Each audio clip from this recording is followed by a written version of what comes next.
दिशा limited ने forfeit किए 500 shares जिनकी फेस वैल्यू थी ₹100 पर शेयर और इनको इशू किया गया था एट अ प्रीमियम ऑफ 10%। इन पे ₹90 ही केवल कॉल्ड अप किए गए हैं बाय द कंपनी। याद रखिएगा बच्चों, ये जो ₹90 कॉल्ड अप है वो रिलेटेड टू कैपिटल ही होगा, इसमें प्रीमियम इंक्लूडेड नहीं है इस कॉल्ड अप वैल्यू में। ठीक है बच्चों, इसमें जो शेयर होल्डर है उसने अलॉटमेंट मनी जो कि ₹30 पर शेयर है वो नहीं पे करी है और उसके अलावा फर्स्ट कॉल जो कि ₹20 पर शेयर है उसने वो भी नहीं पे किया है। ठीक है बच्चों, तो इसने जो अलॉटमेंट 30 नहीं पे किया है उसमें 20 कैपिटल के हैं और 10 जो है वो प्रीमियम के हैं और जो फर्स्ट कॉल नहीं पे किया उसमें भी ₹20 कैपिटल के ही हैं। तो कैपिटल के ₹90 कॉल्ड अप हैं, 40 नहीं मिले हैं, तो कैपिटल के मिले हुए पैसे कितने हैं बच्चों? 50, जो कि एप्लीकेशन मनी रहा होगा, क्योंकि अलॉटमेंट से पहले तो एप्लीकेशन ही होता है बच्चों, है ना। इतनी बात क्लियर बच्चों।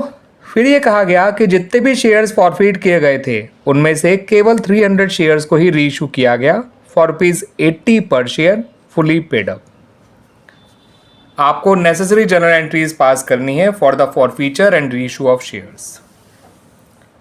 तो आइए बच्चों बना लेते हैं एंट्रीज। तो बच्चों जब एंट्री बनाई जाएगी फॉर द फॉरफीचर तो ध्यान रखिएगा, शेयर कैपिटल अकाउंट को आपको ₹90 से डेबिट करना है और 500 शेयर्स हैं। सिक्योरिटी प्रीमियम को डेबिट करना है क्योंकि जो अलॉटमेंट नहीं मिला उसमें प्रीमियम का पैसा भी इंक्लूडेड है। ठीक है बच्चों, और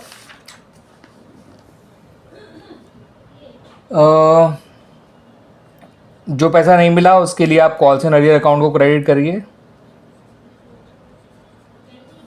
और जो पैसा मिल चुका है उसके लिए फॉरफिट शेयर अकाउंट को क्रेडिट करिए। सही है बच्चों, क्लियर है चीज़।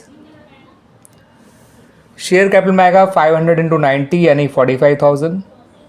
सिक्योरिटीज़ प्रीमियम में आएगा 500 × 10 5,000। अरियर में 30 अलॉटमेंट का, 20 फर्स्ट कॉल का। ठीक है, अरियर में प्रीमियम का पैसा भी इंक्लूडेड है इसलिए हमने पूरा 30 लिया है अलॉटमेंट का और 20 लिया है फर्स्ट कॉल का। तो 500 × 50 होता है बच्चों 25,000 और मिला हुआ पैसा एप्लीकेशन का है वो ₹50 ही है, तो 500 × 50 25,000 यहाँ भी आ जाएगा। सही है बच्चों, एप्लीकेशन मनी ₹50 पर शेयर है, ये बात ध्यान रखिएगा। दोबारा बता देता हूँ वो कैसे आया था ताकि आप लोगों को और अच्छी तरह से क्लियर हो जाए। जो अलॉटमेंट नहीं दी गई वो ₹30 थी जिसमें प्रीमियम का पैसा भी इंक्लूडेड है। 10% प्रीमियम ₹100 का ₹10 होता है, तो ये प्रीमियम का पैसा था 10, ये कैपिटल का पैसा था। फर्स्ट कॉल जो नहीं दी गई वो थी ₹20 की। 90 कॉल्ड अप में तो आखिरी के जो ₹10 वो मांगे ही नहीं गए थे और वो कैपिटल के ही होंगे बच्चों, ये भी कैपिटल का ही था। तो कैपिटल के पैसे काउंट करिए, 20 ये, 10 ये, 30 और 20 50। अब अलॉटमेंट से पहले तो एप्लीकेशन ही होता है और वो एप्लीकेशन ₹50 की होगी बिकॉज शेयर की फेस वैल्यू 100 थी।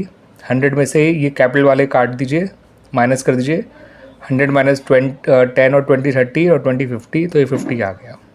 सही है बच्चों। अब जो शेयर्स रीइशू करे हैं वो 300 ही करे हैं, तो जब शेयर्स रीइशू किया जाता है तो बैंक अकाउंट डेबिट किया जाता है। इन शेयर्स को ₹80 का रीइशू किया गया है फुली पेड अप मानते हुए, तो इसका मतलब इन शेयर्स के रीइशू पे जो भी डिस्काउंट दिया गया है बाय द कंपनी उसको फॉरफिट शेयर अकाउंट से कवर किया जाएगा। 300 × 80 होता है 24,000, 300 × 100 होता है 30,000। शेयर को फुली पेड अप मान के रीइशू किया है तो कैपिटल में आपको ₹100 क्रेडिट करना ही करना है। 300 × 100 30,000 होता है, डिस्काउंट आ गया 6,000 जो फॉरफिट शेयर अकाउंट से कवर किया जाएगा।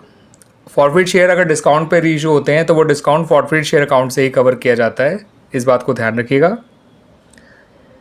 अब इन शेयर्स पे गेन कितना हुआ पहले वो देख लेते हैं, फिर एंट्री बना लेंगे। टोटल फॉरफिट अमाउंट था इन शेयर्स का 25,000। जो शेयर्स फॉरफिट किए गए थे वो 500 थे, जो शेयर्स रीइशू करे गए थे वो 300 थे। माइनस कर दीजिए जितना इन पे रीइशू पे डिस्काउंट दिया गया है। तो गेन निकालने के लिए टोटल फॉरफिटेड अमाउंट जो हमने यहाँ पे देखिए 25,000 था वो लिया, upon number of forfeit shares, number of share reissued minus जितना डिस्काउंट दिया गया।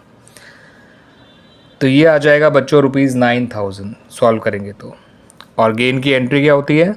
गेन की एंट्री होती है फॉरफिटेड शेयर्स अकाउंट डेबिट, आप लोग पूरा नाम लिखिएगा बच्चों, टू कैपिटल रिजर्व अकाउंट। और इस तरह से हमारा ये क्वेश्चन भी कंप्लीट हो गया बच्चों। क्लियर बच्चों?